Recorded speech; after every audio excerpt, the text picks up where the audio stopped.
Chairman, Honorable Leader, my last one is, I believe in your capabilities, and I know you are going to work well as the Minister Designate for Local Government, Chieftaincy and Religious Affairs.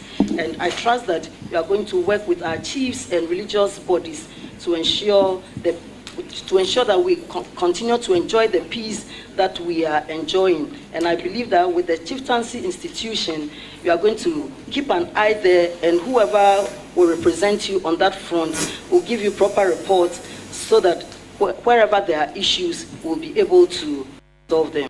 On this note, I want to congratulate you again, and I wish you all the best. Thank you. Thank you, my good sister, Honorable Rita Odolesoa.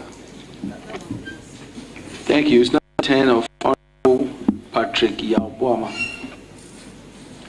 Thank you very much, Chairman, and congratulations to my good friend and brother, and then you'll be through. Anyhow, thank you, my good brother. Thank you. Ahmed, I can see a lot of prominent chiefs behind you, and your portfolio includes that of the chieftaincy, our revered chieftaincy institution, which is captured under Chapter 20 of our Constitution, 22. We have witnessed a lot of chieftaincy disputes in this country. Some resolved, some unresolved. Even if you look at the Chieftaincy Act of 1970, provisions were made for the traditional houses to settle disputes.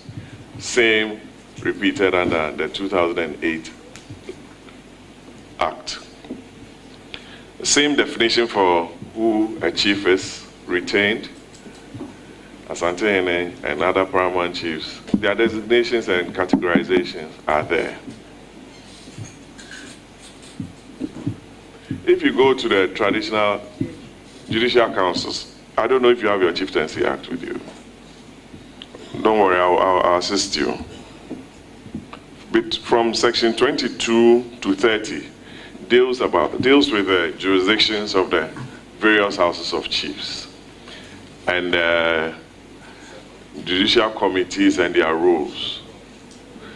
The chiefs are not, they don't earn any income. Even their lands, there are issues with other neighbors. Investors do have. And therefore, as one of our recommendations or suggestions, thank God the chieftaincy ministry is now being merged. It's now taking its rightful position with the Ministry of Local Government and Rural Development. What we are going to do is to consider liaise with whoever becomes the Attorney General and look at how best the Attorney General, together with our revered chiefs, can work together to improve upon the conditions of the lawyers of the Ministry of Chieftaincy and Religious Affairs. With that, if the conditions appointment is being done by the Attorney General, the lawyers who are working at the Chieftaincy Judicial Committee and these things will have some side of relief, because they will be entitled to the conditions of service of the lawyers in the Ministry of Attorney General, the Attorney General Ministry.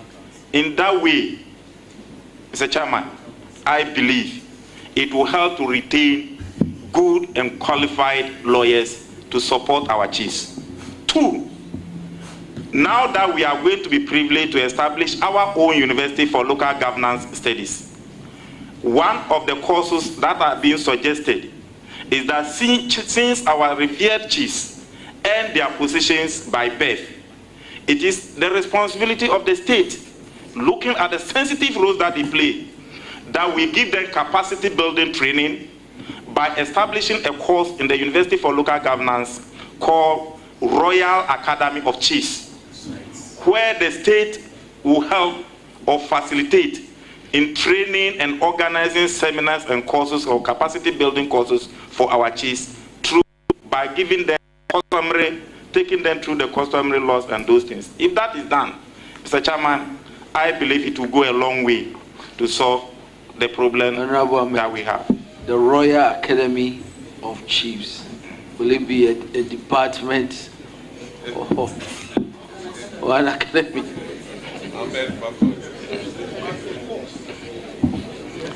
Mr. Chairman, we have University of Local Governance Studies.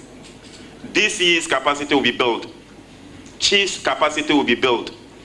Mr. Chairman, if you can't, I'm not a lawyer, but when it comes to law, our lawyers will tell you that when it comes to customary issues, they need to be given special touch. And these are the areas we are going to bring together to form a course that we call Royal Academy for Chiefs. Very well. Honorable Obama, you have your next question if you have any. Okay, Honorable Obama, hold it up.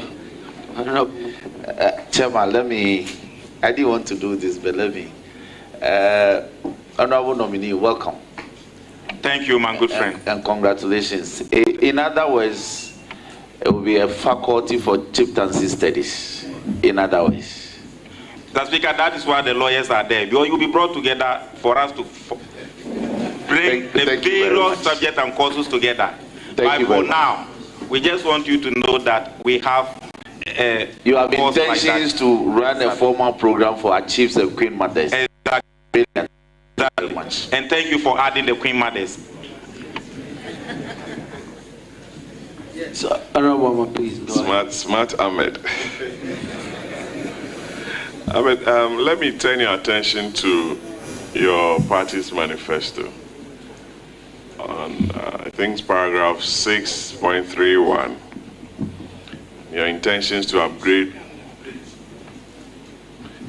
You have not been nominated. You can't sit here and ask questions. Roxanne Dafiamepo. Page 181 of 200. You are proposing to set up, to come out with a formula to implement the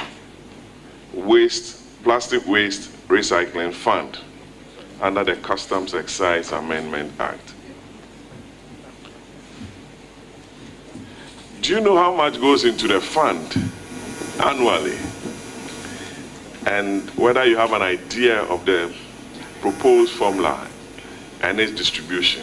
Because I'm sure you are thinking in the light of the DACF formula or the GET fund or the NHI formula with regards to this. But first and foremost, you need to know how much, because this is what you call the baller tax that you spoke against. And now in the manifesto, you are thinking of coming out with a formula under your waste management program, solid waste management program. I don't begrudge you, but I want to have an idea. Thank you. The Chairman, that will fall under the jurisdiction of the Minister for Finance. Now that all the taxes are being considered and being realigned, so if you can give me the benefit of the doubt, let's wait for the Minister for Finance to bring the budget latest by next month or next 2 months. Then we'll see the way forward. Once this, for now, it is a policy. Once the calculations and the things have not yet been done, when the Minister for Finance bring it, you and I are here, and we are going to work together to know what to go into it. But for the record, you know, I thought you were going to credit me. We were all part of a three committee made up of 75 MPs who went on nationwide tour to come to propose that there must be a sanitation tax, which is called baller tax. And Mr. Chairman, you know I was the convener of those 3-member committee. So I thought you were going to credit me. From where we sit, some may speak against it, but it was our brainchild. Chairman, I don't have any further questions for my friend. I'm needed in the chamber, and I have to beg leave of you. Congratulations. I wish you the very best. Thank you, Mr. Chairman. But Honorable Boama, you know you'll be highly, and your services will be highly needed in my new ministry. for a fee. Thank you, Honorable. It's now the turn of Honorable Roxanne Dafiamapo.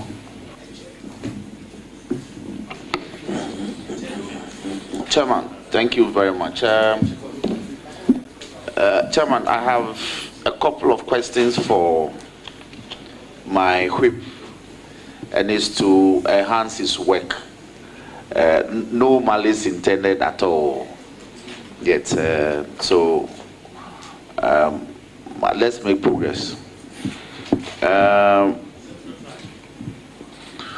The key issue for members of parliament and also the assemblies, especially because having had the opportunity to serve on the Public Accounts Committee for 8 years, I've come accustomed to the peculiar problems of the assembly in carrying out their mandate. It's in respect of the late releases of their share of the common fund. And as the sector minister, if this persists, we are going to be bedeviled with this.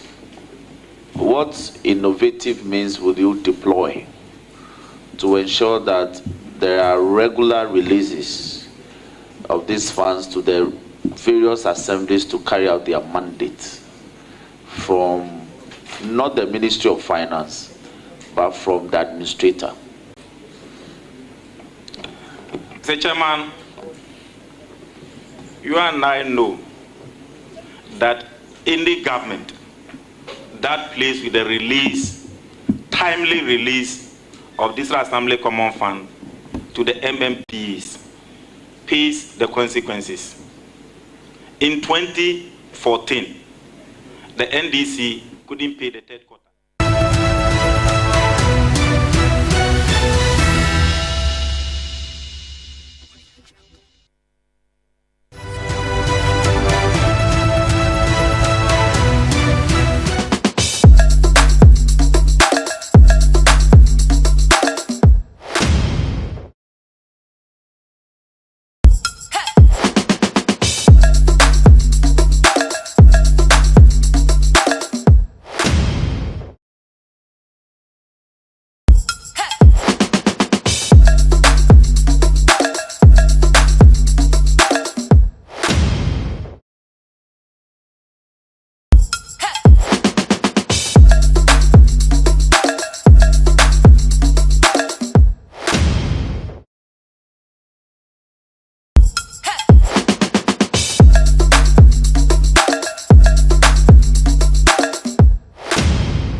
renovation. And so as the years roll by, the structures falls into desuetude, as lawyers will say. Your ministry, so these are the existing problems. Desuetude, that's a law term. Disuse. So these are the existing problems for your ministry. How are you going to tackle this with alacrity so that the assemblies, they operate from very good environment, so to speak?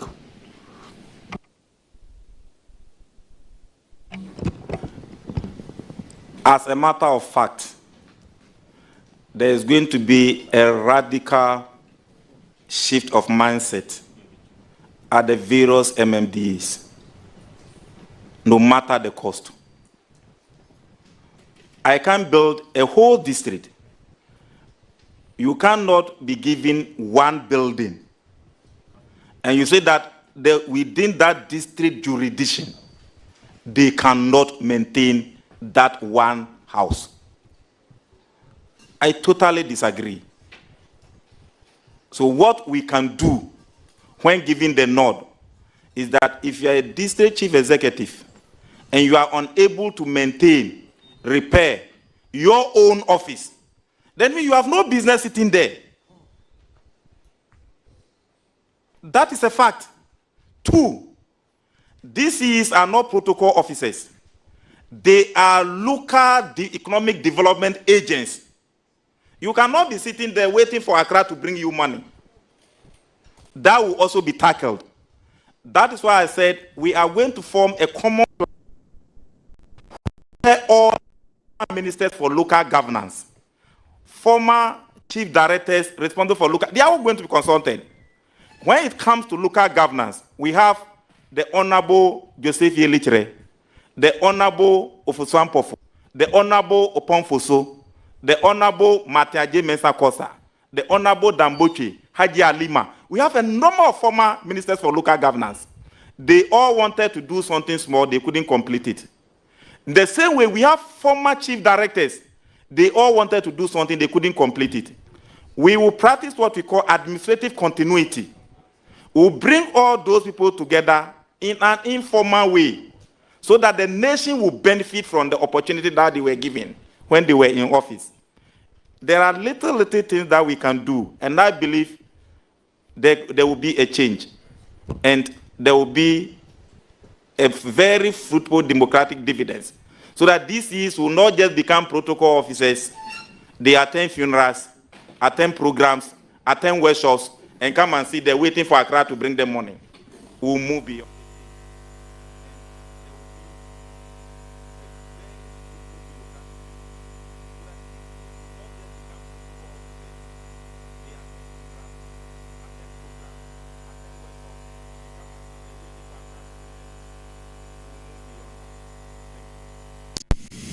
Some traditional areas are bifurcated.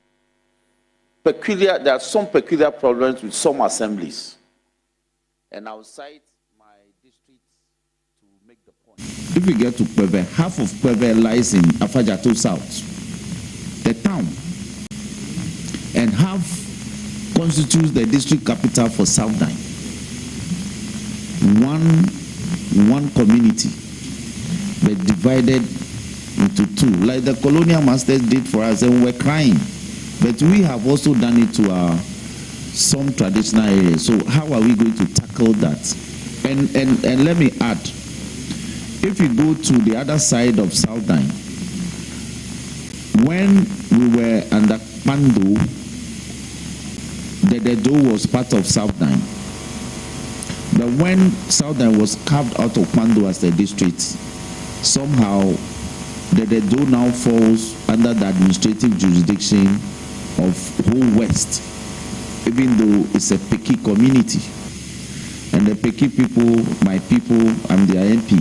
We've submitted petitions, just like Kwebe also did, for that to be corrected. It's taking forever. And I know that having gone around this country in our public accounts work, we've encountered this in several other areas. So how do we streamline this so that peculiar traditional areas fall within peculiar administrative jurisdictions of districts? Mr. Chairman, this is something we must give critical look at. Boundary dispute is real.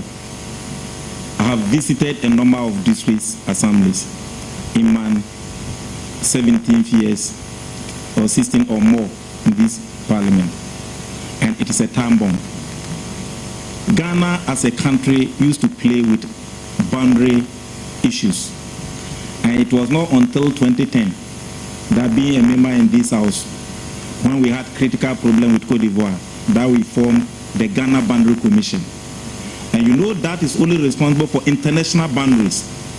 But when it comes to the internal boundaries, there's a shortcoming in that regard. So when giving the nod, it is an aspect that a critical look must be taken. Thank God we are bringing our distinguished and revered chiefs on board. Who are privy to this, and some technical brains must be put together to make sure that we address that issue. The reason why it keeps on increasing and increasing is that we create some districts, we don't finish redrawing the district boundaries, geographical boundaries, then we create other ones. So we keep on compounding that problem.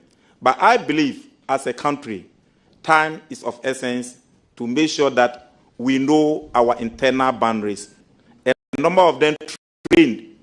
So I don't think it will be a difficult thing for us to do if we want to realign our boundary distance.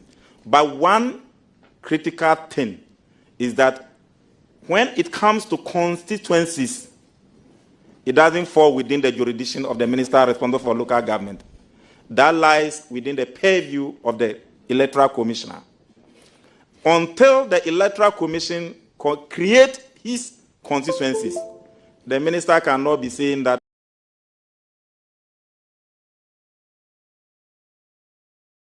oh, I will redraw this or redraw that. Secondly, Article 47 is clear. That's for Electoral Commission. As for the duration for the creation of those things to, is 7 years or after population census. So if I sit here and say, oh, we will redraw the district boundaries or electoral boundaries, I may not. But the existing ones can be rechecked and make sure that there is a district map for every district. But that will also need time. There are very critical issues, and this is a national security issue matter. So I believe it must be looked at. But I can't promise. Beautiful. Now, one of the recurrent problems, issue where Yabuama already touched on it, but I'm getting back to it, where commission revenue collectors, they will go to the centers, collect the revenue,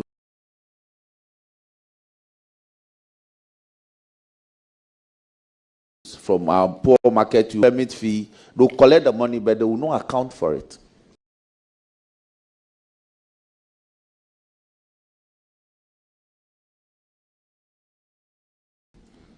Oftentimes, they abscond with the revenues collected. And Auditor General will make recommendations, retrieve the money and prosecute. It's never with the revenues collected. And Auditor General will make recommendations, retrieve the money and prosecute. It's never done. Will you consider, as part of your new policy directives for the ministry, to ask that assemblies in recruiting revenue collectors, they should have guarantors? Somebody must guarantee before responsible for. Will you consider that? The chairman, it must be seriously considered. And now that the owners of the land and the owners of the district have been brought on board, I think those things must be things of the past. And that's why I said revenue collectors will account openly to the district for us to see the electoral areas that are performing and those that are underperforming. These are critical areas that we must all look at. If a revenue collector or a commission revenue collector has come with the money, whose money do you think he's running away with? It's your money. And therefore, we must all make sure that we fish for them.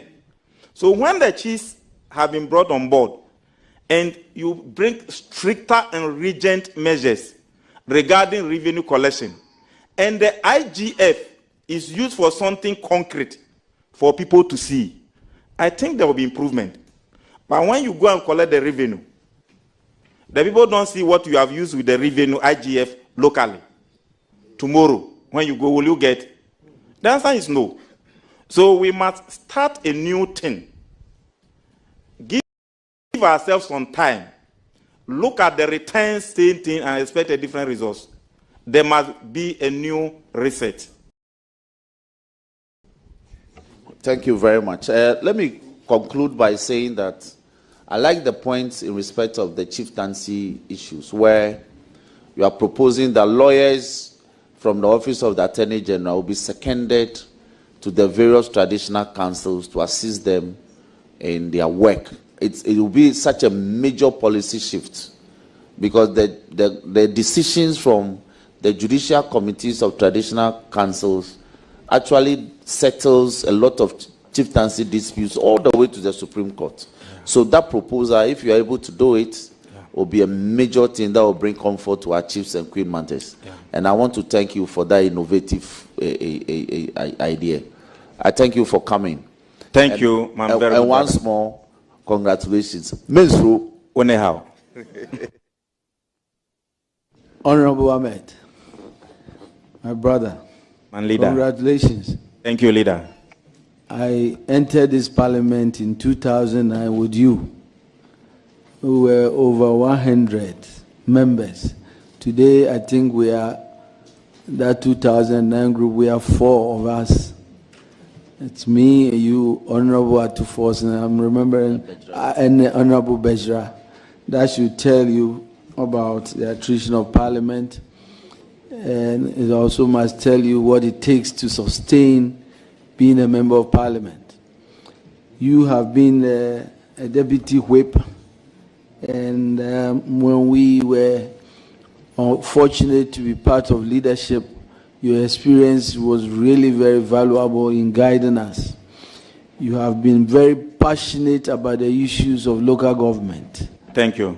And so there is no doubt in my mind that you are going to be very successful as a local government minister. Now, what is exciting about this new role, and that brings me to the very important question I have for you, has to do with the role of chiefs. You know that chiefs has been really the governor has been with the chiefs at the local level since the beginning.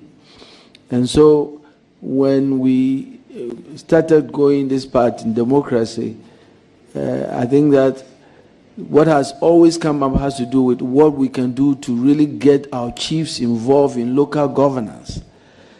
This ministry, I'm sure, has been put this way for a purpose. Can you share with us some of the things you would do to really get our chiefs to be active at the local governance level? Thank you, my leader, and my very good brother. There are so many things we do together with our chiefs. Mr. Chairman, you are not far from right when you said traditionally our chiefs used to be the development agents and leaders in their various jurisdictions until the modern governance came.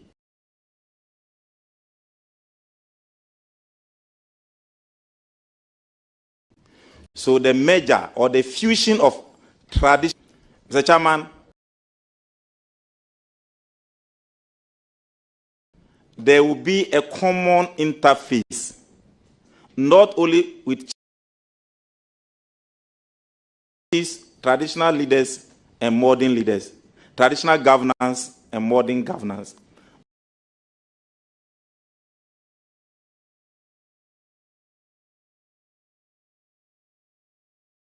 But together with one other sensitive area, that's our pastors' leaders, who I always describe as eminent social capital in this country. More often than not, we tend to overlook their effort. But until we bring their culture as part of our development culture, we will not get to the destination where we are going to. Because we have professors who are pastors, professors who are chiefs. Wherever those people are posted to,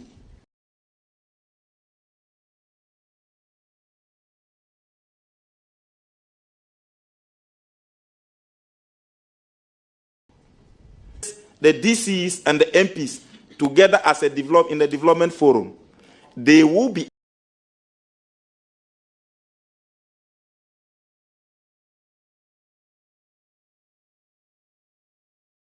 able to identify basic needs of those jurisdictions.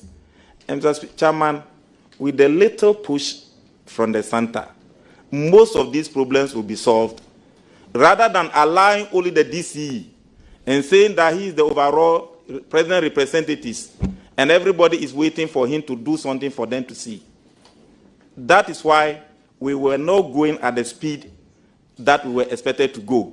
So the vision of His Excellency the President is to make sure that he gives the baton back, or the key back, to the original owners.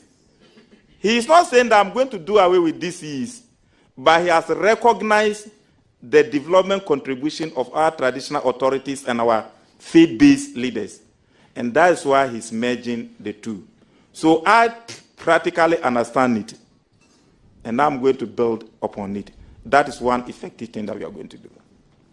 Thank you, Honorable Ahmed. Thank you, a lot of issues I have. I'm just going to mention them.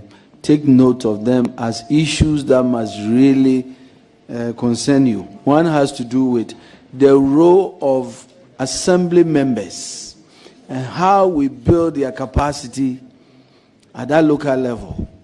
You know, for example, some DCEs for over a year will not even call for assembly meetings. Assembly members were weakened, especially based on some of the experiences I've had. And oftentimes their communities they represent have blamed them that they are not performing.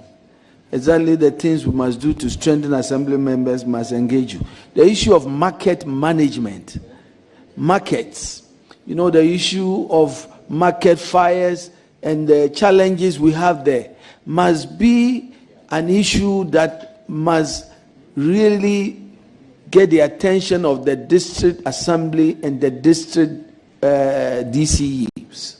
That must be something that we must come up with pragmatic measures to address. And there are also districts that, frankly, must be at a second look must be taken at for us to see how we can break them up, because they are too huge, even now as we speak, generally speaking. So those are issues that I think we must really concern you. Honorable Ahmed, those are no questions. I want you to take a note of them. But to say that I'm very, very proud of you. You've come a long way. There's no doubt that you will succeed.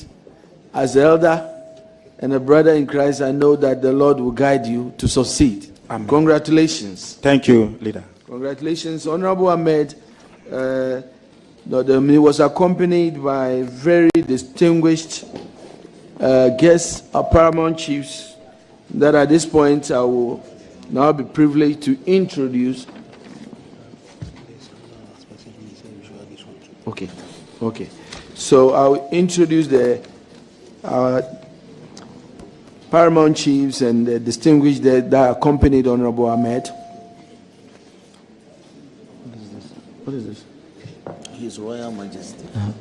His Royal Majesty Odinoho Dr. Fra Brempong III, Omahin Suma Traditional Council, representation of Bono House of Chiefs.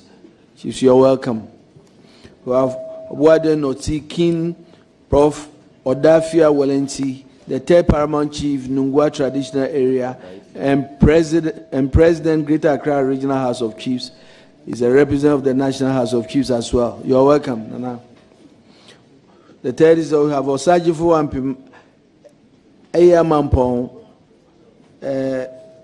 Mamprako the third, Wenchi Mahin, representative of the Bono Regional House of Chiefs. Nana, you are welcome. We also have Apostle Emmanuel Tete. You are welcome. We have the Church of Pentecost, Pastor Emmanuel Kuku Apia, Sakuma District Pastor is here. Ambassador Kwajo Nyamchebafo, Honorable, my former regional minister, you're welcome. Ms. Gifty Ibrahim Ahmed, Madam, thank you so much for all the support. Nana Libi Watu, Banda Traditional Council representative, you're welcome. We have Nana Jato the second. Banda Traditional Council, Nana, you're welcome. Nana Pe Abuatia the second, Bamuhini, Banda Traditional Council, you're welcome. Nana Kaka Bakon, Banda Traditional Council. Nana Hanteli Obrenpohini, Banda Traditional Council. Ahaji Sunkwa of Kumasi, you're welcome. Awulai Angama Tuajan, of Mahini of Jura Traditional Area in the Zima East area. Nana, you are welcome. Nana Etia Kradi, the second chief of Jura Banso in the Zima area, my own area. Nana, you are welcome. Togbe Awusagba Bakwa, the second chief Gui Akanyankrom, you are welcome. Akanyakro, okay, you are welcome. Hajia Ramata, Mom, God bless you. Okuji Abo Bankwadi Osiakwahini of Bada Traditional Council, you are welcome. Honorable Kwesi Kofi Kra Pauline, MP, La Côte d'Ivoire, President of the Evaluation Commission, Public Policies, cousin of Honorable Ahmed. Ahmed, also will be yours. Come and join me. Amin Abdul Rahman, you're welcome. And then we have the Chief Director of the Ministry of Local Government, Chieftaincy and Religious Affairs. Now, as it is now, and all the officials that came with them. You are all welcome. Nominee, you are discharged. Thank you.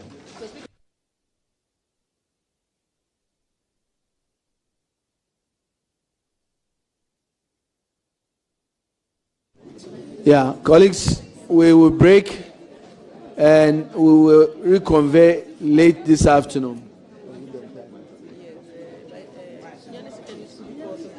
Oh, we also have Sunyani Secondary School, all students who came and some officials from Sunyani Secondary School. You are all welcome. Colleagues, there will be a break. We will come back after Parliament adjourns. I thank you very much.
fabric. Thou members of Parliament, ministers of state, with discernment and vision, integrity and courage, that through the labors of government, this land, the people may be. I am Honorable Ahmed Ibrahim. I was born in Sunyani on 6 May 1974. Had my basic education in Bana. I hailed from Bana in Kro. I attended my secondary education in Sunyani Business Secondary School. A-level in Sunyani Secondary School. University of Ghana for Bachelor of Arts, Political Science with Philosophy. Then Institute for Public Administration and Management, GIMPA, for Masters in Business Administration, Finance Option. Then certificate course in Institute of Public-Private Partnership at Washington, Virginia, on regulatory impact assessment and cost-benefit analysis. Mr. Speaker, in 2009, 7th January, I happened to be given the privilege to represent the good people of Time as the MP for Time. Then after 4 years, that constituency was divided. Then I shifted to Bana. And since then, I have been, this is my 5th term as a member of Parliament. I was elevated to serve in the leadership of the Parliament of Ghana in 2013. And Mr. Speaker, since 2013, I have been privileged to be the longest serving Deputy Whip in the Parliament of Ghana. So, Mr. Speaker, these are few things that can be said about me, and because you've given me two minutes, may I bring it here if you permit.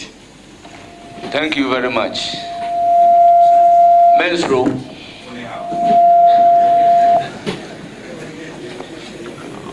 Honorable nominee.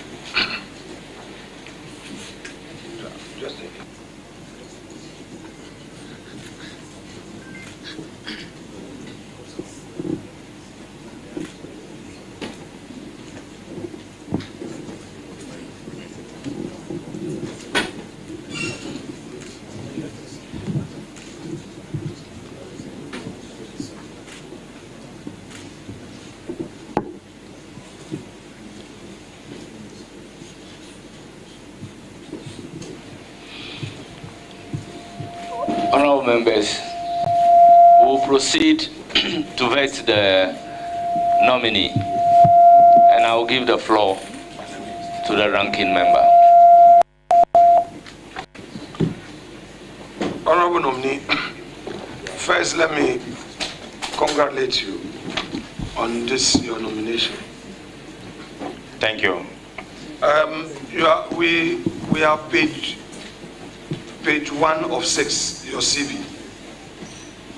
So you've written the languages spoken: English, Twi, and Nafara. Can you tell me a bit about the Nafara language? Mr. Speaker, I am Bana by tribe. I come from Bana Inkro. There are 2 dialects spoken by the people, Bana people. The Bana itself represents the name of the towns, but the indigenous people living there are the Libis and the Nafaras. And I am Nafar, and that's the dialect I speak.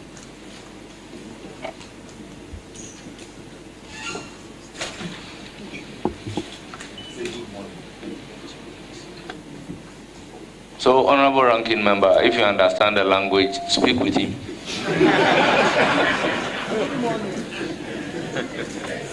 Where do you live?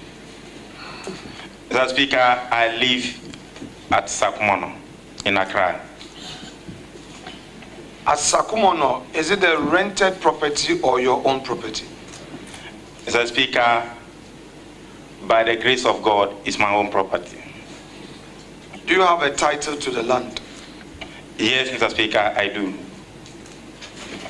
Your lizo, or whoever, don't let me talk law, the one who sold your land to you, was was he a chief, or it was a state land, or some real estate company that had acquired it and decided to sell to you? Mr. Speaker, I live in a property that was sold to me by TDC, Tema Development Corporation. So that is state land. You know, TDC is the custodian of state lands. Mr. Speaker,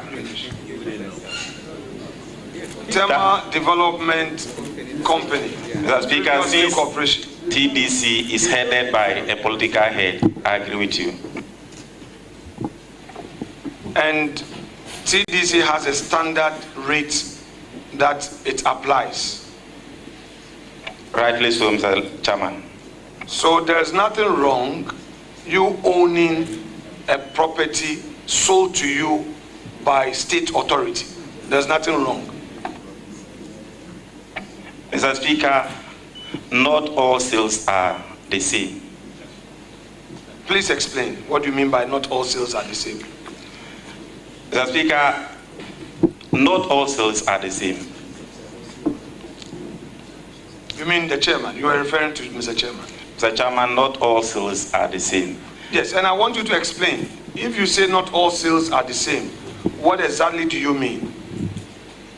Mr. Speaker, Mr. Chairman, not all sales are the same because, like I rightly told you, if you go to where I live, we have two different types of state lands. We have the Ransa site and we have the Tema Development Corporation site. There are illegal sales and there are legal sales. That's why I say not all sales are the same. No. I'm only confining myself to the legal sales. Speaker, it is not, legal sales are not wrong. Very well. Since they are legal. So what I want to put across is this. For instance, if you go to Cantonment, if you go to Laboni, if you go to Roman Ridge, if you enter the Ridge Enclave proper, you see high-rise buildings, properties that are owned by non-Ghanaians, some owned by Ghanaians. Do you think that Ghanaians owning such properties, especially if they are politicians, your own view, would it be wrong for a Ghanaian who is a politician to acquire a property in such an enclave the same way a Lebanese, an Indian, a Syrian, a Turkish acquires the same property from the states? Mr. Speaker, Mr. Chairman, that's why I said from the onset that not all sales are the same. Assuming you have, in every business, there are certain things we call trade secrets. And that is why if you are an insider and you turn around to come and buy from that same deal, I don't think you may be doing a great service to the company where you work. It is in that background that it may be perceived as being wrong. But if, like for instance, just as we are here, excuse me for my word, you may be in opposition. You are not in government. You have no idea about what is happening in government. Therefore, before you have access to procure some of those things, it may be through certain rigorous opportunities. So if that happens, like the other so-called foreigners or strangers that you mentioned, I may have no wrong with that, because there are also Ghanaians who have access or buy access of property in other countries. So that's my view about it. Okay, Chairman, these are just my intro. I'll leave it here. We'll come back when you are done with it. Thank you so much. Thank you, my leader. We shall proceed, starting with Honorable Andrews Chiwite. Thank you, Mr. Honorable, Chairman. you have the floor. Thank you, Mr. Chairman. I want to take this opportunity to congratulate my leader, Mensro. Yes, we all believe in these statements because my belief is that Honorable Ahmed believes that if you have God, you don't have to fear. If you have God, we need how. No wonder he is an elder in the Church of Pentecost.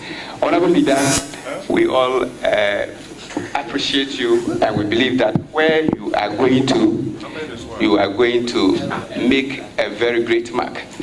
President Mama believes in you. We all believe in you. We have no doubt at all. But Honorable Chair, before I go ahead, I just want you to give me this opportunity to explain this. I serve on the Western Housing Committee as the Vice Chair, and TDC, Tema Development Company, they build houses and sell to the general public. You don't need to have connection before you own a house or before you buy a house from TDC. So yes, so I just want the general public to know this. They sell land, they sell houses. You can walk in, bargain with them, and buy a house once you have money to do that. Honorable Chiwete, I am a lawyer, 23 years at the bar. I had a lot of dealings with Tema Development Corporation, now Tema Development Company. They are into the business of real estate. They build houses and then offer the houses for sale to the general public. They will acquire land, parcel the land, and grant the same land to individuals who are interested to purchase the land and develop. The whole country is aware about the business of TDC. So proceed to ask your question. Very grateful. Honorable Leader, my question is, do you think the Common Fund Administrator should support the local government minister? Thank you.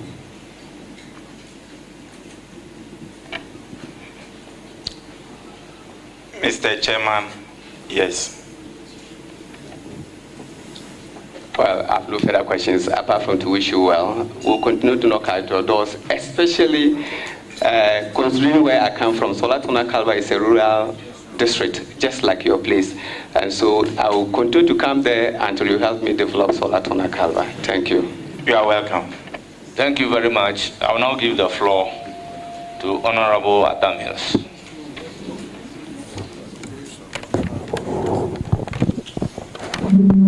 Thank you very much, Mr. Chairman. Honorable Leader, congratulations.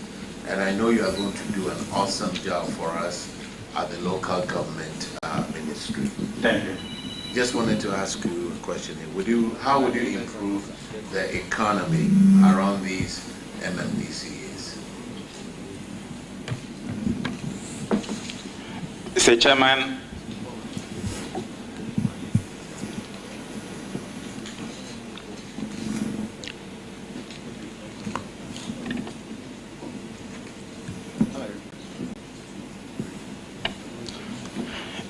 Mr. Chairman, if you read the Constitution, development of the local economy is one of the core mandates of the MMDAs. And therefore, Mr. Speaker, once given the nod, together with my colleagues and all former ministers of local governance, depending on which party they may belong to, we are going to team up together to make sure that we are able to bring strategies and policies to support the vision of His Excellency the President to improve upon the local economy in every district using comparative natural advantages of the various ministries, because they may not be the same. Thank you. Any further questions? Thank you very much. I will now give the floor to Honorable Martin Ajay Mensah Kosa. Thank you, Mr. Chairman. Let me take this opportunity to congratulate my brother and friend, the Honorable Ahmed Ibrahim. I'm happy for him. He's not too new to this sector, and I believe in his capabilities. I wish him well, and I have no doubt that he would excel. I congratulate you, my brother. Thank you, my very good brother. So let me begin with one major concern within local governance practitioners, it has been the challenge of lack of adequate human resource.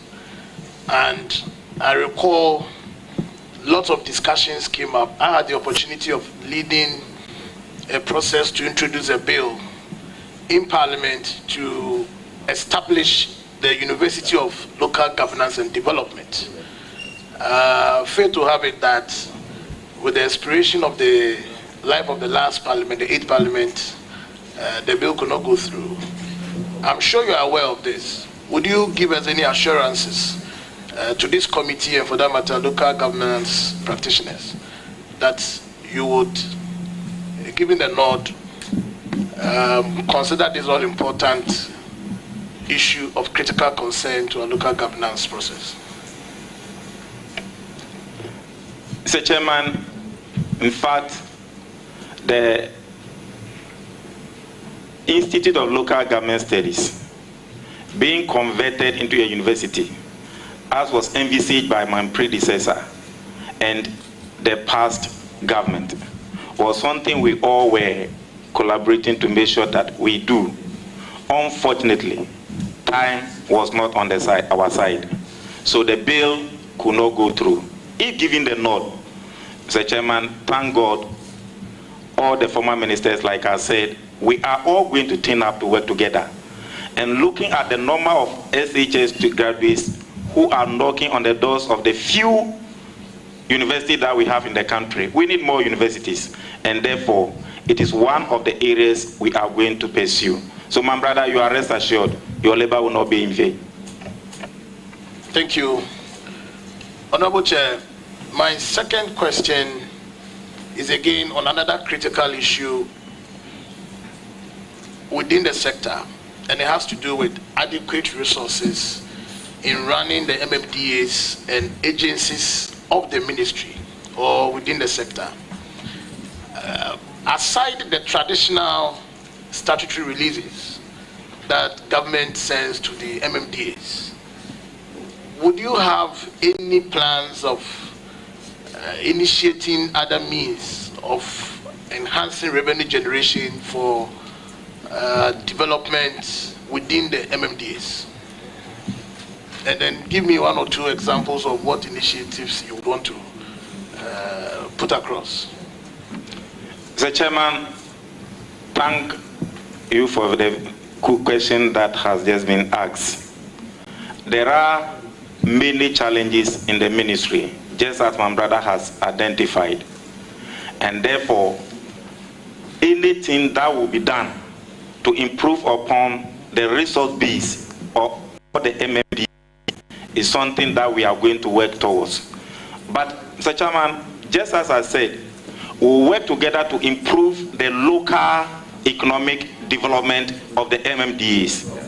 And I said, based on their economic comparative resource and endowed advantages. But, Mr. Chairman, from the day since 2009, ever since I entered this chamber, Minister of Local Government upon Minister of Local Government have all been complaining about one critical thing, and that is property rate. We happen to visit about 154 districts, of which myself and the committee members embark upon. One critical area that we can do, the low-hanging fruit, to make sure that we improve upon the funding of the MMDs is property rate. So if my brother is asking of just one or two examples, the first example should be property rate.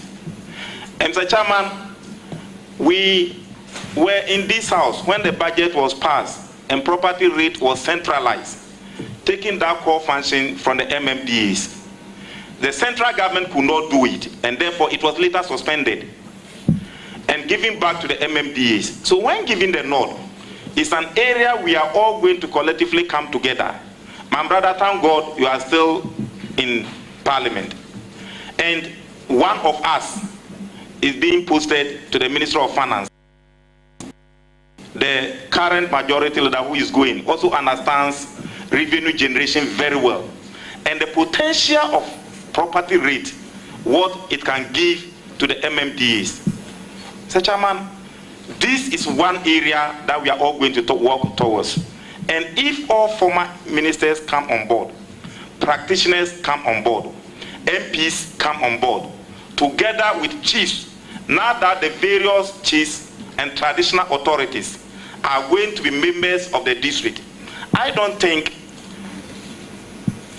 DCs, MPs, traditional authorities, and OPS in various districts will sit there and say central government should come to their place and come and collect property rate, and after that give something to them.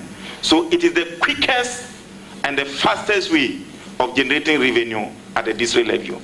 So we will not centralize it, we will decentralize it, and it will help to enhance their capacity. So that is the first example, my brother, I can give. Thank you, Honorable Nominee. Any further questions? I think I have one more. Very well, go ahead. Mr. Chairman, my last question has to do with DRIP. The past government, taking cognizance of the fact that we need to maintain our roads, took this initiative. There are various schools of thought. Some believe that the supervision and management of the DRIP program is under the Ministry of Roads and Highways, even though local government owns it. This is grounded on the fear that there could be misuse and the initiative will crumble. I disagree. I think that local government who initiated it should own it. I don't know what the nominee makes of this, but in practical terms, it gives some indication of how he intends to protect and sustain this initiative so that we can achieve the laudable goals that we envisage for the introduction of the DRIP program. Your response to the question. Mr. Chairman, the DRIP project or program, District Road Improvement Program, was a laudable one, and it was jointly conceived through the Committee on Local Government, the Parliament leadership, together with the Ministry and Administration of this Assembly compound. Mr. Chairman, unfortunately, my brother is saying it was owned by the local government ministry. But local government ministry was not part of the procurement. And therefore, there were challenges at birth. And he's asking, how am I going to pursue it? Mr. Chairman, every district chief executive watching me, workers in the Ministry of Local Government watching me, will testify that they have no records of any agreement of the DRIP project.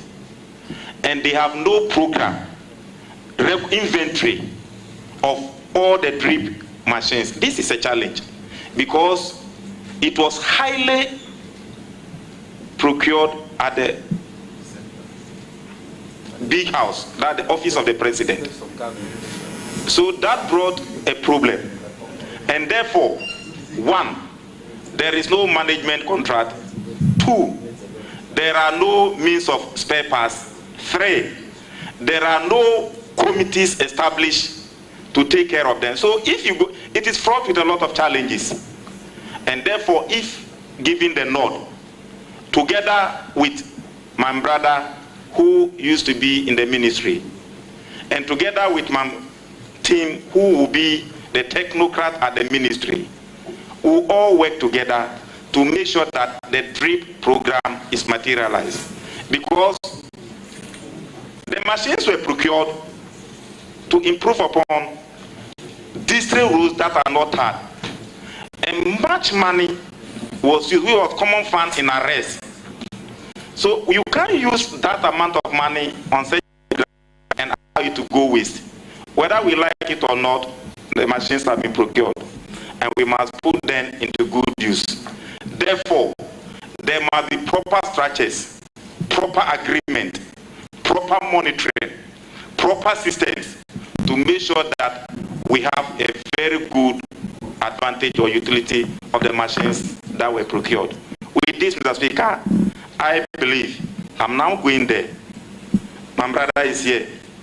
So we are going to turn up. Even on this table, I can count about 2 or 3 local government former ministers. So we have the men on both sides. If we can put everything together and solve Ghana's problems, the problems will be solved. All right. Thank you very much. I will now give the floor. Very well, if you want to thank the nominee following your questions, you have to do that immediately. Let me thank him for the assurances given. I wish him well. Thank you very much. Thank you. Honourable member, thank you, my good brother. Giving the floor to Alhaji Al-Hassan Omar. Let me inform the House that there is an urgent issue which I will have to personally address. So I'll take a short leave of you. In my absence, the Vice Chairman will chair. Thank you very much for the opportunity. Alhaji Omar, you have the floor. Thank you, Chairman. My good friend and brother Ahmed, Honorable Ahmed, congratulations. I look forward to working with you and bringing the issues of Zabzugu to your office anytime from today. I have one question. I believe my question may fit to a lot of rural constituencies and districts. Simple. Would you consider to decentralize waste management contracts at the MMDA's level? Because we see a lot of contracts, whether they like or not, it comes from the top down. Thank you. Mr. Chairman, the question being asked, I'm not privy to any of the waste management contracts.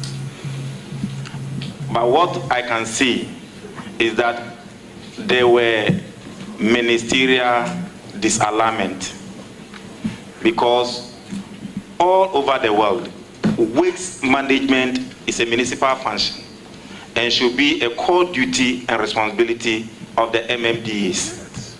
Waste practitioners or workers are available in every district and municipality. And therefore, the presence of the sanitation ministry will be properly placed in the Ministry of Local Government because they have their presence in every district. And once that is done, the problem may not be about contract, it may be about supervision and monitoring. So if the sanitation department of the Ministry of Local Government and Rural Development will be strengthened to make sure that they are able to do proper and effective monitoring of sanitation issues, the problem can be solved. Because it is more of monitoring than just contract. Thank you. I wish you well. Thank you, my brother. Thank you very much. We now have Honorable Honorable Muhammad Shaibu. Chairman, I'm most grateful. Honorable nominee, congratulations. Thank you, my good brother. Your designation, Honorable nominee, Minister of Local Government, Chieftaincy and Religious Affairs. I think mention was made of sanitation too. Is that part of it? Yes, Mr. Chairman, the sanitation as part of it is 3-in-1. Very well. Trust that I will ask no question about your competence. You have. Thank you, my brother. You have demonstrated over the years at the Ministry of Local Government. However, what I don't know, the Chieftaincy and Religious Affairs and the sanitation bit. Already know that one of the biggest ministries is the local government. If we add Chieftaincy, Religious Affairs, and sanitation, it makes it even bigger. Tell us your take about that.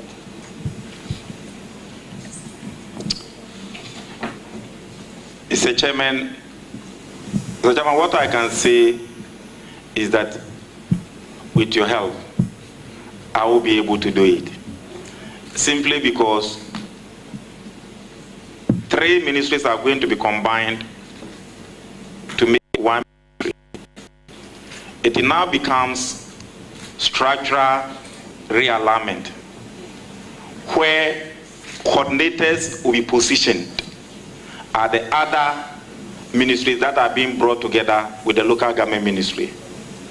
The sanitation model department will have a coordinator. The chieftaincy department will have a coordinator. And the local government itself will have a coordinator. And there will be a chief director who will be coordinating all these things. So my work or my duty will be to deepen effective supervision and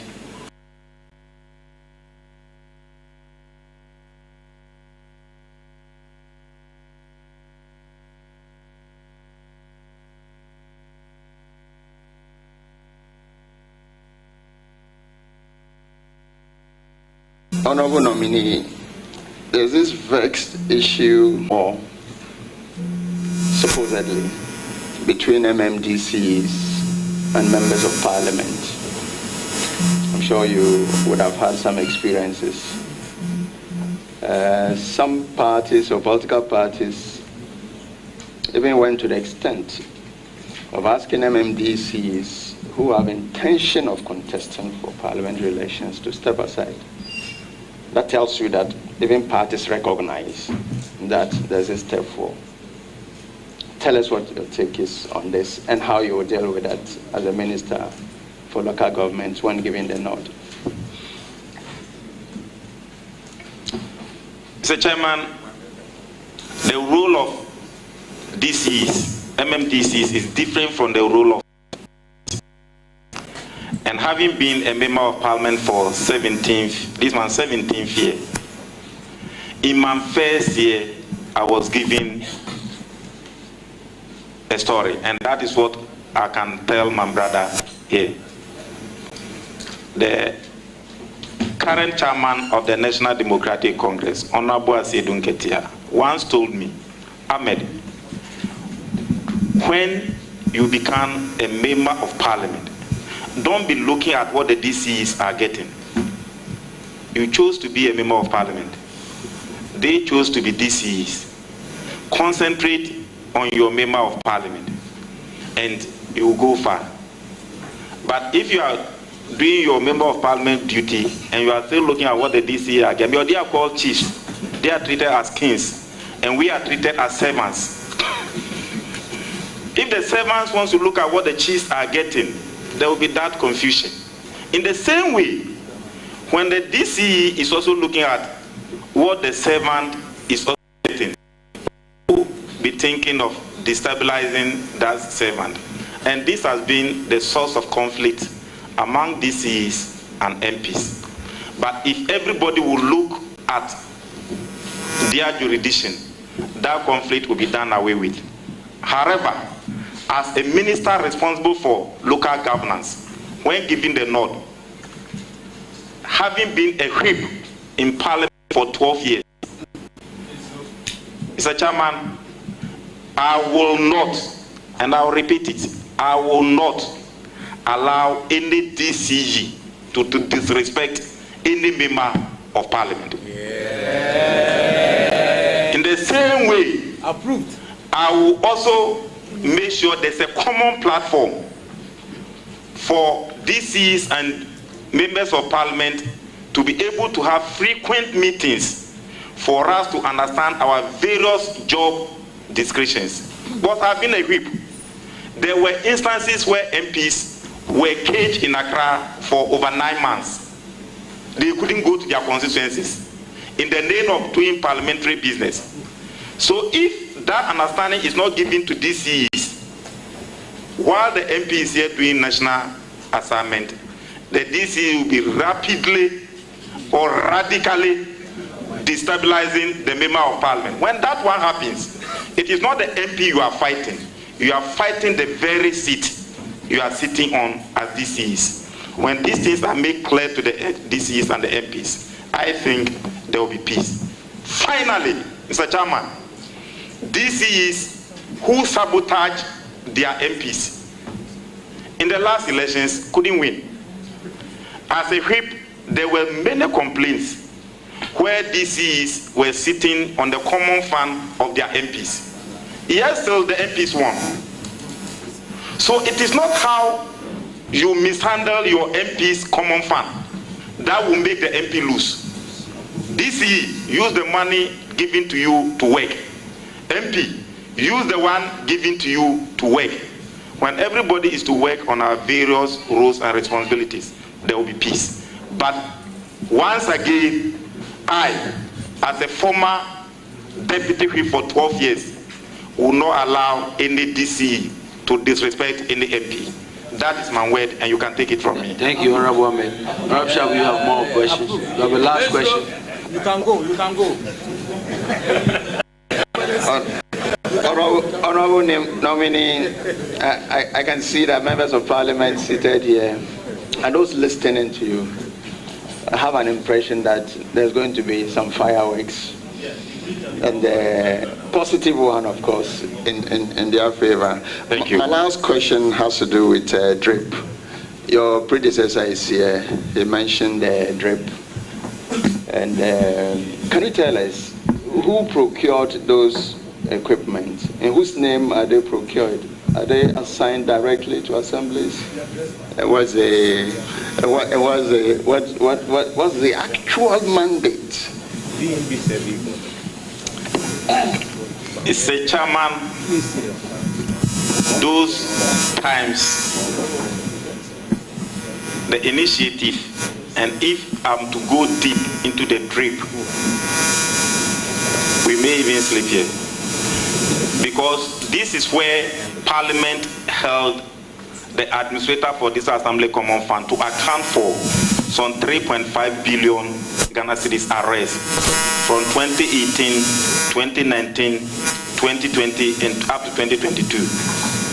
So it was that money, arrears, that was supposed to be given to the administrator to procure the machines. But Mr. Chairman, me that when the machines were about to be procured, the Ministry for Local Government was not involved.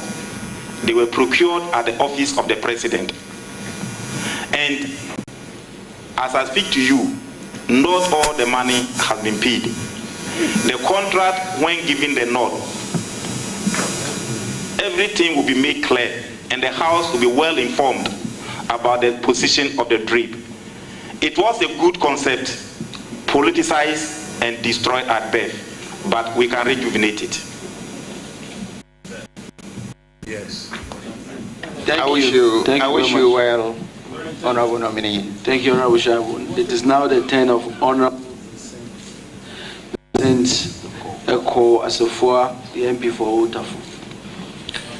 Thank you very much, Mr. Chairman.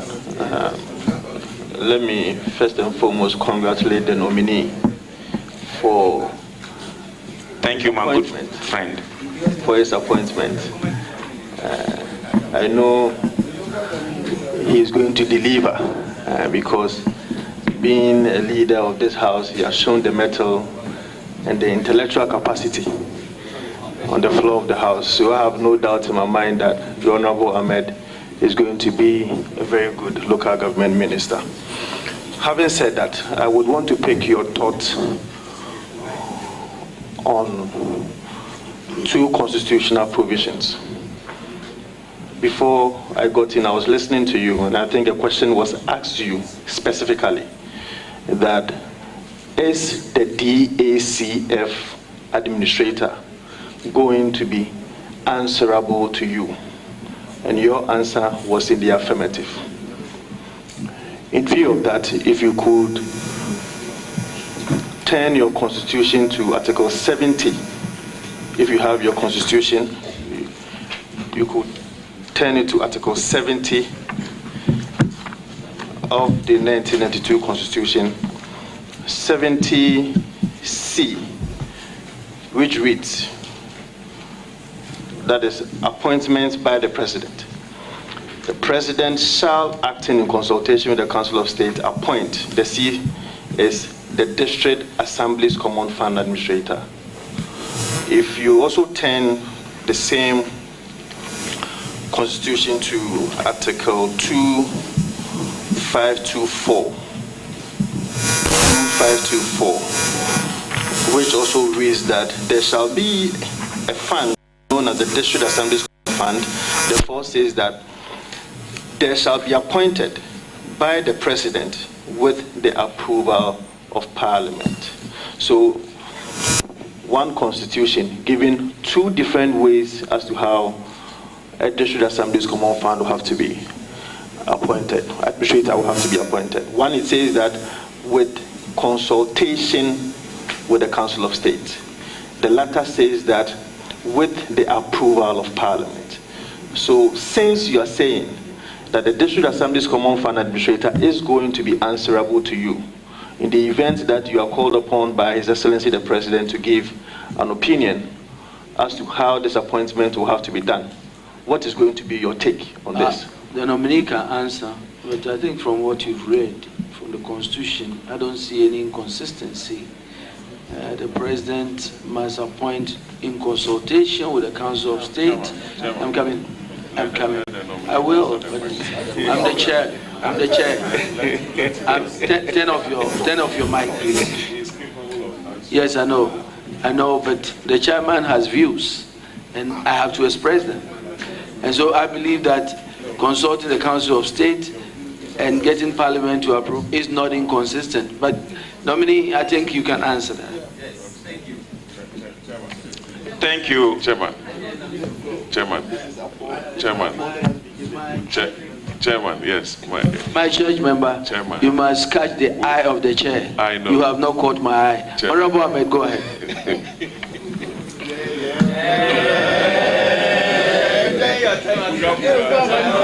Thank you. Thank you, Mr. Chairman. Mr. Chairman, the question that was asked was, do I think that the Common Fund Administrator should report to the minister responsible for local government? And I answered in the affirmative. But the question was not in reference to the position of law. If it comes to the position of the law, the Chairman,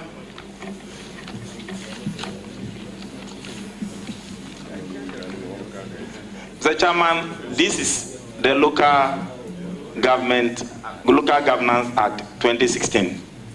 It was Parliament previously, the Local Governance Act 455, made the administrator for this Assembly Common Fund to report to the minister responsible for local government. In 2016, Parliament changed the law and made it that Section 129, that the minister, the District Assembly Common Fund Administrator, should report to Parliament and the office of the President. And that is what brought a turf war between the two. And since then, Mr. Chairman, there have been practical implementation challenges. And if a law was passed in 2016 and you've encountered practical implementation challenges, I think the law must be revisited, the defect must be corrected. And it was in that background that when the issue came, I stood with the law. And I told the minister responsible for local governance at that time, you brought the law and amended it. If you now think that the law is giving practical or implementation challenges, let's go back to Parliament and amend the law. So the answer I gave was in connection of how the cure can be given. Because one, during Honorable, the law was passed in 2016. Honorable Hajia Halima had challenges. Honorable Damboche had challenges. My very good brother who was asking me these questions also had challenges. And, Mr. Chairman, the whole issue is how to resource local MMDAs. And it is the minister responsible for local government who has that supervisory rules.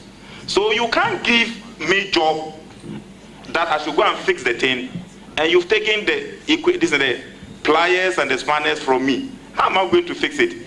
That is why the former ministers for local governance after the law had those challenges. And Mr. Chairman, I don't want to sound too political, but truly, let's look at the performance of the MMDAs, how DCs are not feeling comfortable to sit in their various offices because they always complain that greater portion of the DACF is deducted at source. So if the minister is giving control, the minister will get with members of parliament and will make sure that we do proper supervision, because through the committee responsible for local governance, you go and visit and we'll be able to do proper allocation and the right thing will be fixed. So you are right. The question was not what do I think about the position of the law. It said, what is man's opinion? Man's opinion is that, yes, the administrator must respond to the minister responsible for local government to give the ministry the opportunity to be able to do government policies. Honorable Ahmed, in your answer, you brought out something very important. Okay, you brought out the issue of DACF deductions at source. That is a great worry to the district assemblies. And so I think that as Chief Whip, you have first-hand information of these challenges. So I want you to take the opportunity to tell us what you will do to address it. Mr. Chairman, the first position is to work together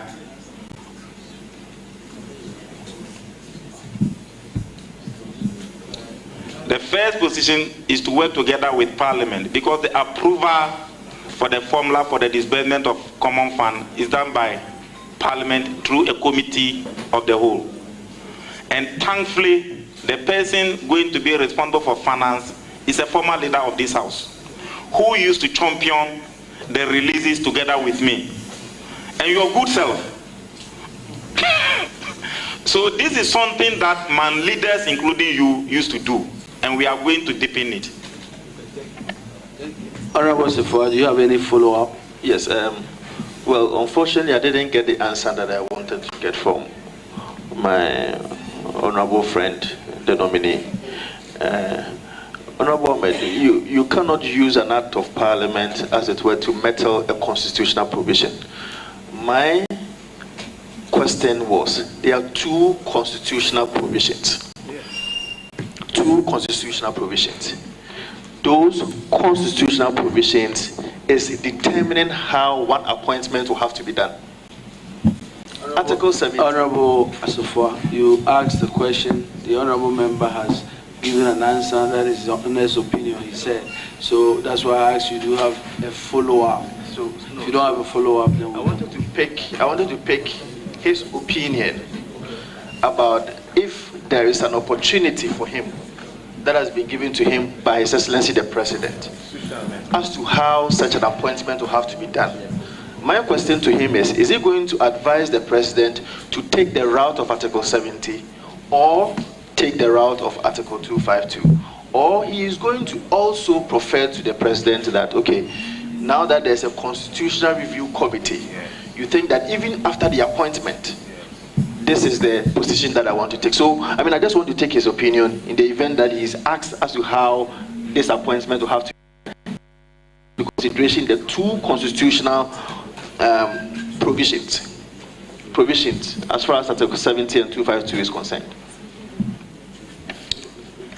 Thank you, Mr. Chairman. Mr. Chairman, my answer was that my opinion was sought, and I gave my opinion. The question my very good brother is asking is the position of the law. But like he has rightly answered, I answered by saying that together with Parliament, we are going to amend the necessary laws. And then amending the necessary laws, it is not the minister alone who is going to do it. Truly, there's a constitutional review committee, like you have rightly said, and which is going to deal with the constitution. But I just wanted it to be made clear that there have been implementation challenges. And those implementation challenges must be addressed.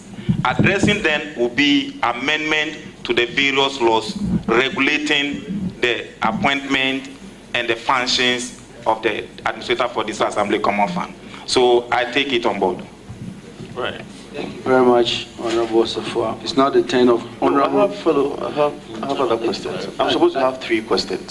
Well, I asked you, and when you were starting, no, I'll give you a chance. I'll give my second question to the nominee is, with respect to election of MMDCs, I just want to pick your thought on that. All over the world, there seemed to be a certain approval or some amount of unanimity as to election of MMDs. In Ghana, we don't have it that way. Mr. Chairman, can you protect me? I'm receiving balls from all over the table. Please let the honorable member ask his question. And so, one, do you agree to the fact that we should allow MMDCs to be elected? And secondly, does it have to be done on partisan basis? These are the questions I want to ask. Mr. Chairman, one, the first question, I do agree that MMDCs must be elected. The second question is, I disagree that it must be done on partisan basis. And that is the bone of contention between the two sides. We said MMDCs must be elected on non-partisan basis. And you said they must be elected on partisan basis. We sold these two views to Ghanaians. We had 184, you had 88. It means Ghanaians totally agree with election of MMDCs on non-partisan basis. And I believe that if there's any time that this should be done, it should be now. Thank you, Honorable Safa. It's now the turn of Honorable Rita Odelusewa, MP for La Dadikopon. Thank you, Mr. Chairman. I want to congratulate my leader on his nomination by His Excellency, the President of the Republic of Ghana, John Dramani Mahama. Honorable Leader, we are aware that MMDAs are supposed to generate revenue to be able to boost the local economy. And as a former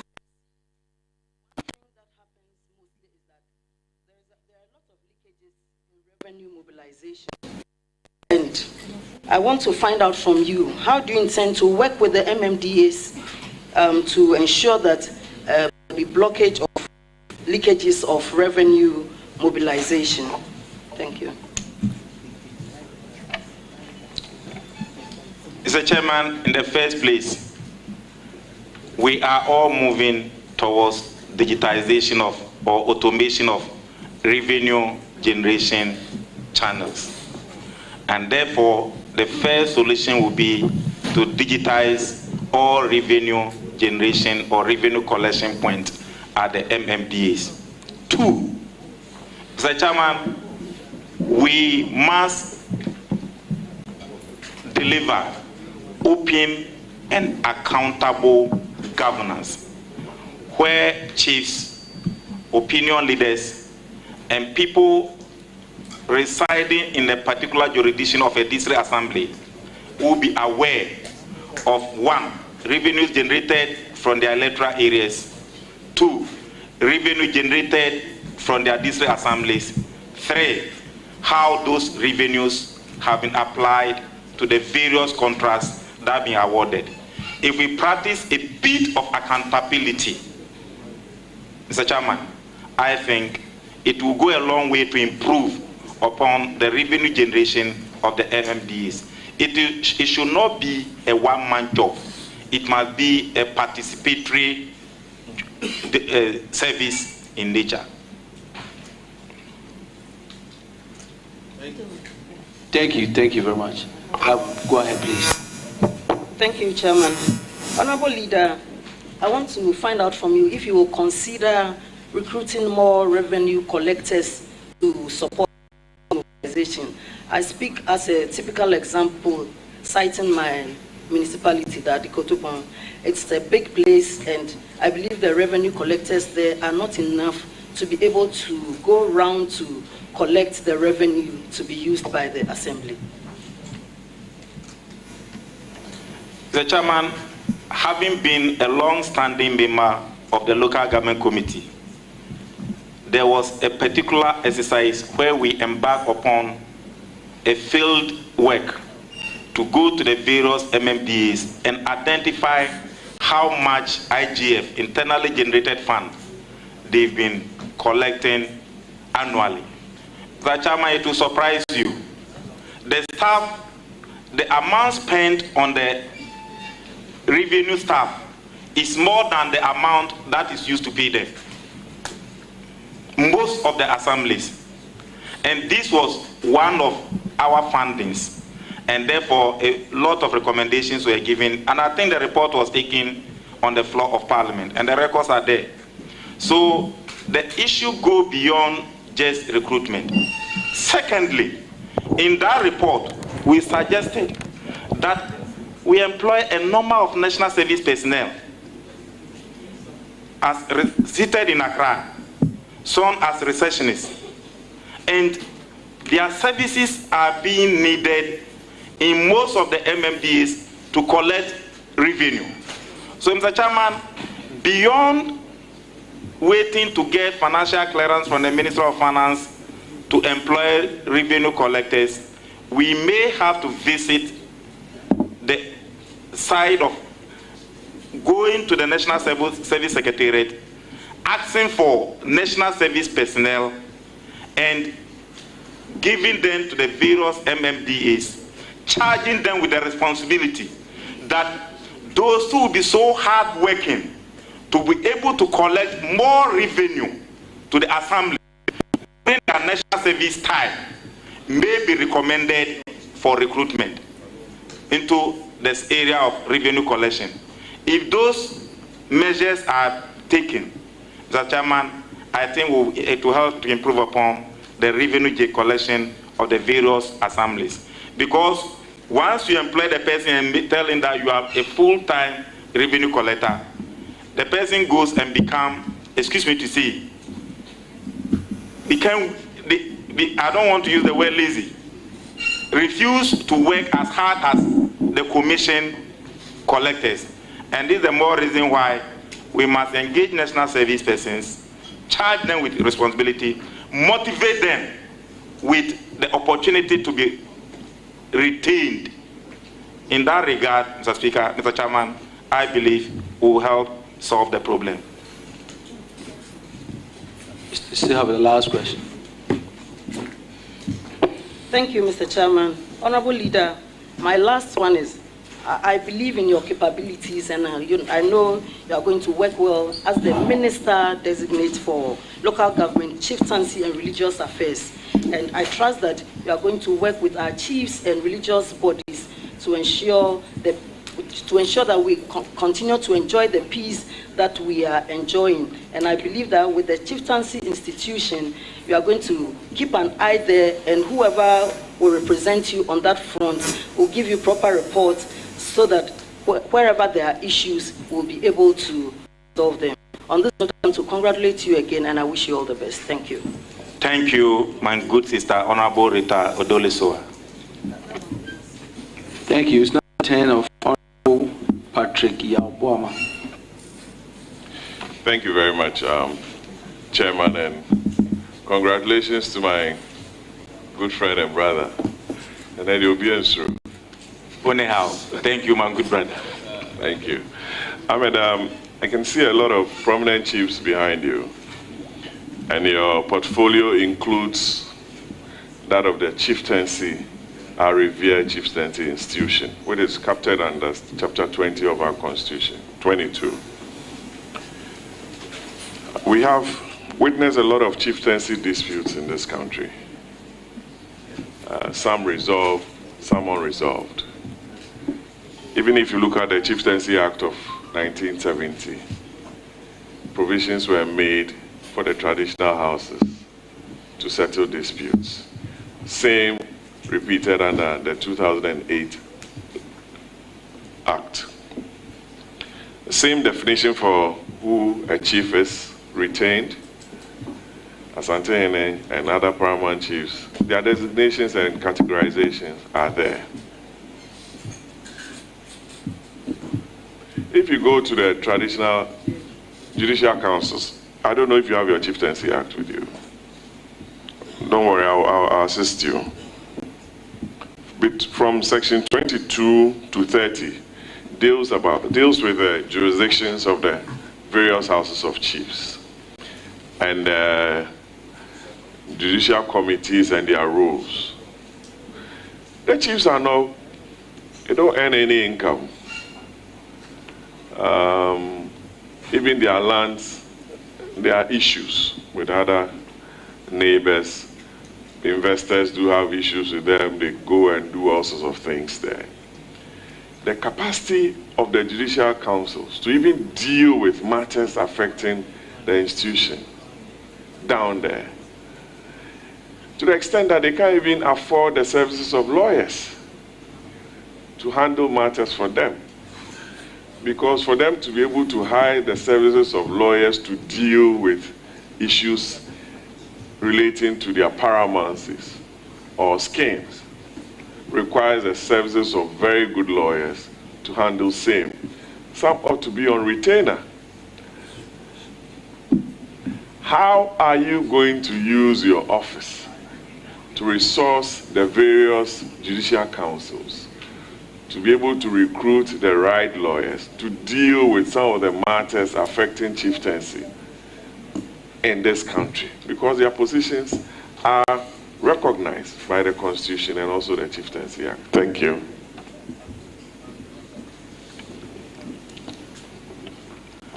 Thank you, my very good brother.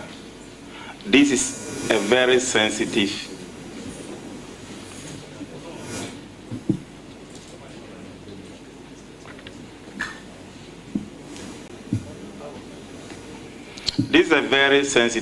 area, but as you have asked,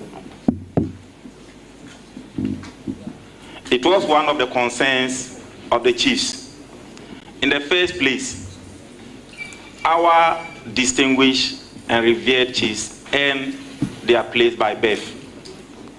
And therefore, as one of our recommendations or suggestions, thank God the chieftaincy ministry is now being merged, it's now taking its rightful position with the Ministry of Local Government and Rural Development. What we are going to do is to consider, liaise with whoever becomes the Attorney General and look at how best the Attorney General together with our revered chiefs can work together to improve upon the conditions of the lawyers of the Ministry of Chieftaincy and Religious Affairs.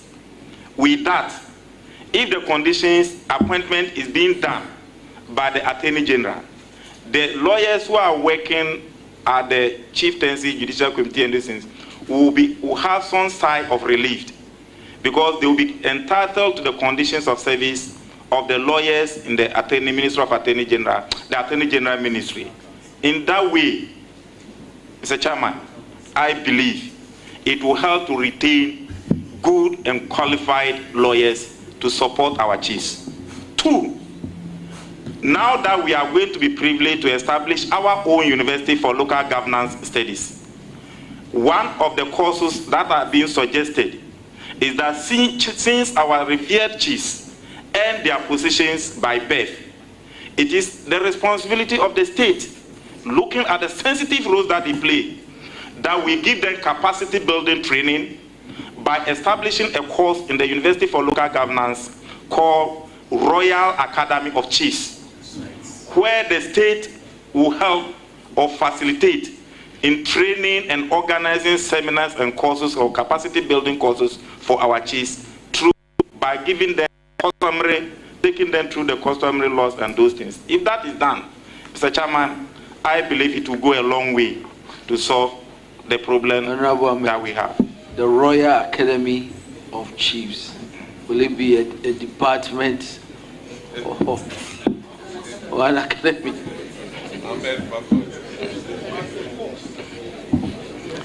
Mr. Chairman, we have University of Local Governance Studies. DC's capacity will be built. Chief's capacity will be built. Mr. Chairman, if you can't, I'm not a lawyer, but when it comes to law, our lawyers will tell you that when it comes to customary issues, they need to be given special touch. And these are the areas we are going to bring together to form a course that we call Royal Academy for Chiefs. Very well. Honorable Obama, you have your next question if you have it. Okay, Honorable Obama, hold it up. Chairman, I didn't want to do this, but let me. Honorable nominee, welcome. Thank you, my good friend. And congratulations. In other words, it will be a faculty for chieftaincy studies. In other words. Mr. Speaker, that is why the lawyers are there. You will be brought together for us to bring the various subjects and courses together. But for now, we just want you to know that we have you have intentions to run a formal program for our chiefs and queen mothers. Exactly. And thank you for adding the queen mothers. So, Honorable, please. Smart Ahmed. Ahmed, let me turn your attention to your party's manifesto. On, I think it's paragraph 6.31. Your intentions to upgrade. You have not been nominated. You can't sit there and ask questions. Rocks in your member. Page 181 of 200. You are proposing to set up, to come out with a formula to implement the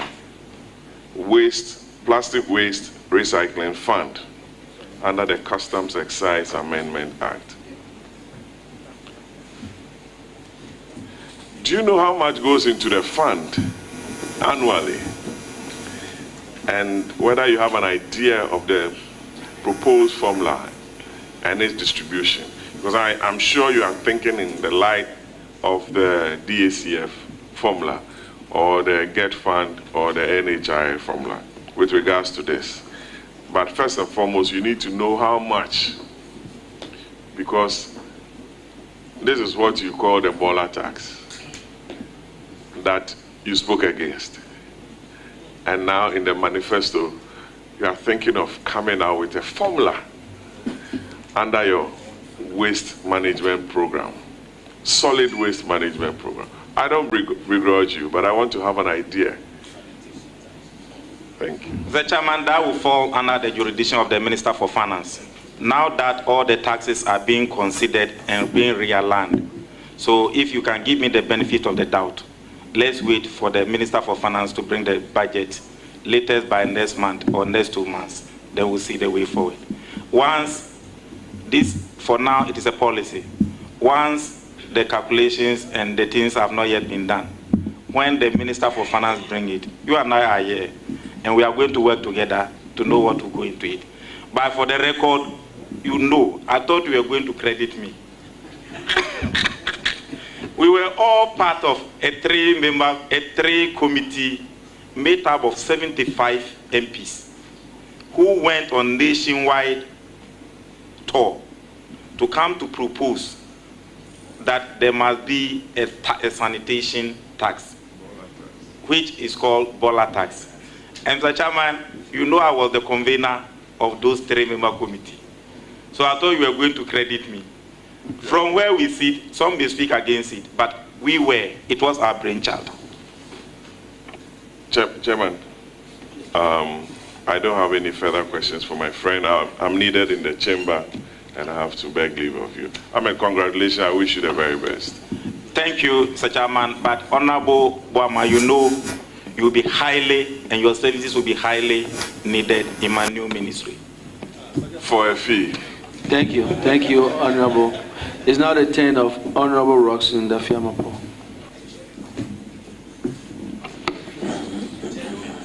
Chairman, thank you very much. Chairman, I have a couple of questions for my whip, and it's to enhance his work. No malice intended at all yet. So let's make progress. The key issue for members of parliament and also the assemblies especially, because having had the opportunity to serve on the Public Accounts Committee for 8 years, I've come accustomed to the peculiar problems of the assembly in carrying out their mandate. It's in respect of the late releases of their share of the common fund. And as the sector minister, if this persists, we are going to be bedeviled with this.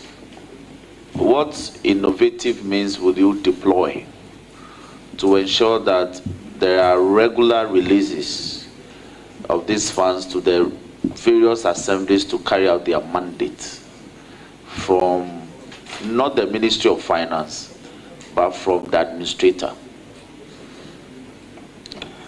Mr. Chairman, you and I know that any government that plays with the timely release of this Assembly Common Fund to the MMPs pays the consequences. In 2014, the NDC couldn't pay the third quarter.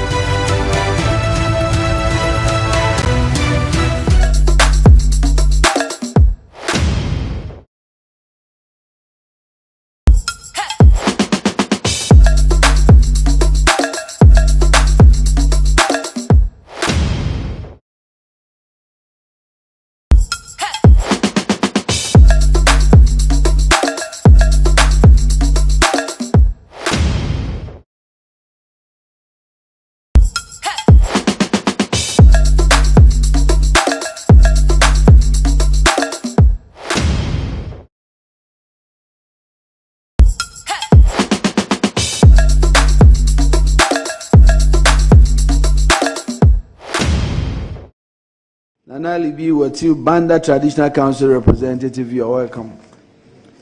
We have Nana Jato the second. Kwala Banda Traditional Council, Nana, you are welcome. Nana Pe Abuatia the second, Bamuhini, Banda Traditional Council, you are welcome. Nana Kaka Bakon, Banda Traditional Council. Nana Hanteli Obrimpohine, Banda Traditional Council. Ahaji Sunkwa of Kumasi, you are welcome. Awulai Angamatu Ajan, of Mahine of Jura Traditional Area in the Zima East area. Nana, you are welcome. Nana Etia Kradi, the second chief of Jura Banso in the Zima area, my own area. Nana, you are welcome. Togbe Awusagba Bakwa the second, Chief Gui